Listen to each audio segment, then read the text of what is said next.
Hello everyone, welcome back to my channel solo traveller. This is Ram friend. और मेरे सामने खड़ी है बजाज की N160 का 4V और 2V मॉडल। ये आपका 2V है, वो 4V है। भाई आगे से कोई डिफरेंस बता पा रहे हो आप लोग? तो डिफरेंस आगे से बस मीटर में दिख रहा है। जैसे ये जो इसका भाग है ना, देखो ये ऐसे करके, और इसमें देखोगे ये थोड़ा ऐसे है, तो ये आप आगे से बता सकते हो। इसके अलावा जो क्लच लीवर है उसमें चेंज बता सकते हो। बाकी इंजन में चेंज है 2V, जैसा कि आपको पता है 164 cc का 2V इंजन है। 4V इंजन है। और ये आपका एयर कूल्ड है 2V, वो आपका ऑयल कूल्ड है 4V। तो ये भी डिफरेंस है। इसके अलावा पावर फिगर में डिफरेंस देखने को मिल जाता है। ये 17 PS है, वो आपका 18.5 PS की पावर देख लेते हैं। और टॉर्क ये आपका 14.65 न्यूटन मीटर, वो 14.4 न्यूटन मीटर। तो टॉर्क इसमें ज़्यादा है। तो ये है, तो ये डिफरेंस देखने को मिल जाता है। और पावर आई थिंक इसमें 16 PS की है, 17 भी नहीं है, 16 PS है, वो 18.5 है। 2.5 PS ज़्यादा देखने को मिल जाती है। ये चीज़ें हैं। बाकी ट्रैक्शन कंट्रोल है उसके अंदर, आपका राइडिंग मोड्स देखने को मिल जाते हैं। तो ये सारी चीज़ें आपको देखने को मिल जाती हैं। तो लेट नहीं करते हैं, पहले मैं चलाऊँगा 2V, भाई चलाएगा 4V। और कर लेते हैं जल्दी से।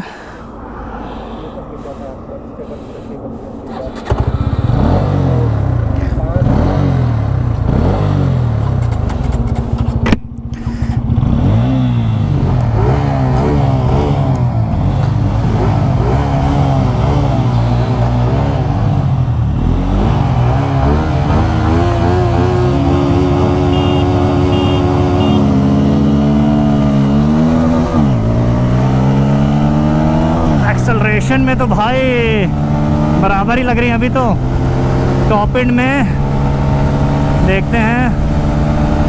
अब निकल गई आगे, अब निकल गई आपकी 4V वाले, आगे निकल गई। क्या बराबर बराबर में भी चल रही भाई, एकदम इक्को रेट। 4V आगे निकल गई।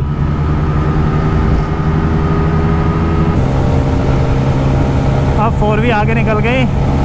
बाकी देखते हैं top end. No slipstreaming करेंगे, स्लिप स्ट्रीमिंग बिल्कुल नहीं करेंगे, बिल्कुल रहेगी अपनी फेयर रेस।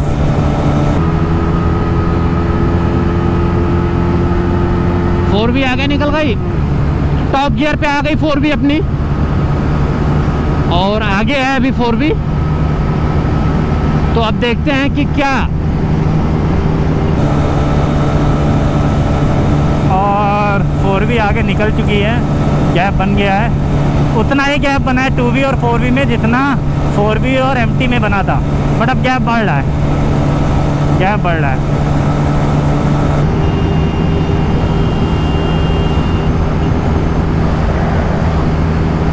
कि क्या फर्क पड़ रहा है।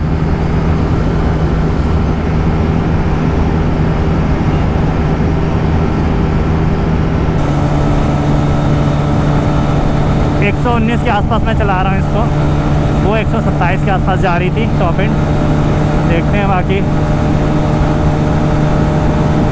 अब तो नहीं लग रहा आगे निकल पाऊँगा मैं।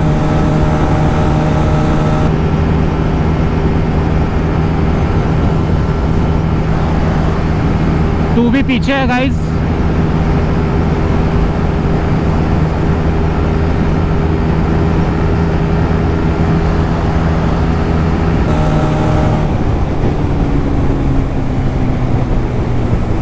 उसकी ब्रेकिंग भी बहुत अच्छी है। 300 mm का डिस्क प्लेट है उसमें, तो डिस्क का साइज़ बढ़ा दिया गया है, डुअल डिस्क ब्रेक। और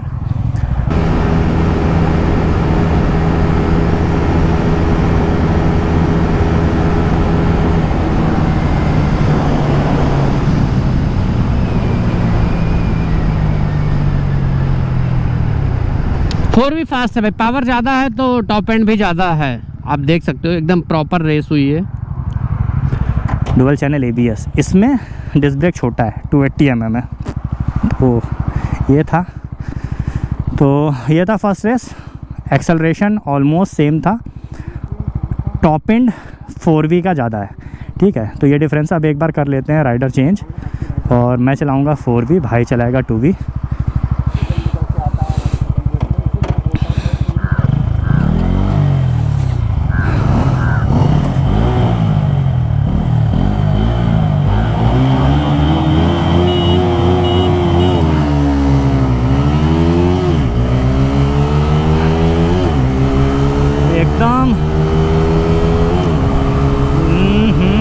हल्की सी 2V आगे निकली है। अब यहाँ पे वेट का एडवांटेज थोड़ा सा मिल रहा है अविनाश को।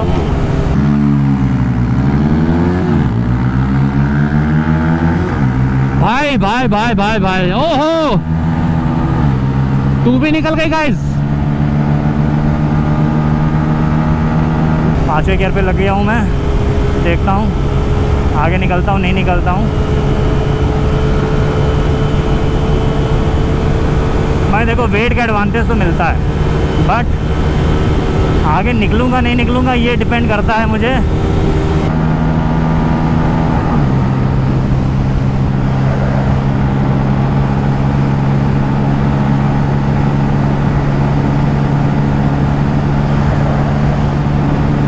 तू भी आगे है कि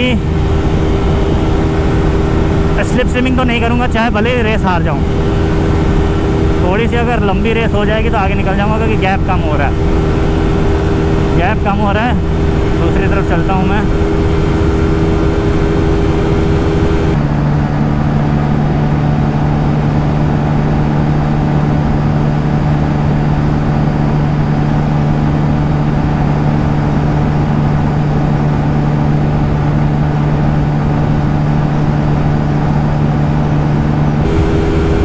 गैप कम हो रहा है, गैप कम हो रहा है, गैप कम हो रहा है।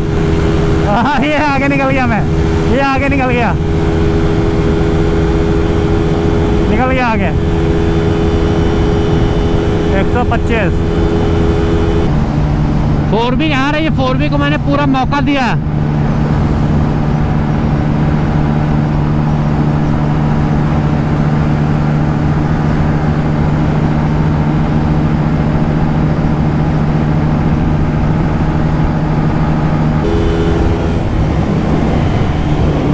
निकल गया आगे।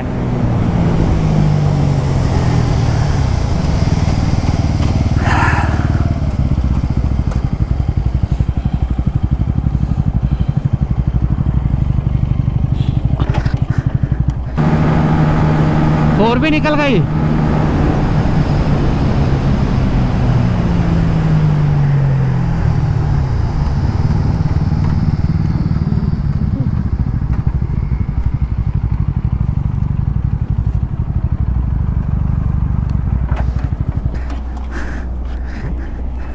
चौथे गियर के बाद मैं एक्सेलरेशन में पीछे हो गया था, वेट डिसएडवांटेज। लेकिन हाँ, लेकिन मैंने इससे बोला कि मैं भले हार जाऊंगा लेकिन स्लिप स्विमिंग नहीं करूंगा, और भाई जीत गया लास्ट में। आपकी बात सुन ली। हाँ भाई देखो फास्ट तो है ये गई 126 127, पावर भी ज़्यादा। मेरा वेट 82 83 है, तुम्हारा 70 है। 12 किलो के बाद भी अगर ये जीत रही है तो भाई ओवरटेक कर रही है पीछे से विदाउट स्लिप स्ट्रीमिंग। तो आप बताइए आपको ये ब्लॉग कैसा लगा। सोशल मीडिया हैंडल मेरा डिस्प्ले हो रहा है, वहाँ मेरे साथ कनेक्ट कर सकते हो। इसी के साथ ride hard ride safe. This is Ram Solter signing off. Keep being awesome और always wear riding gear, proper riding gear. Gloves हो गए, बूट्स हो गए, राइडिंग जैकेट हो गई, हेलमेट तो पहन ही रखा है, उसी पे गोप्रो लगा रखा है। बाबा टाटा।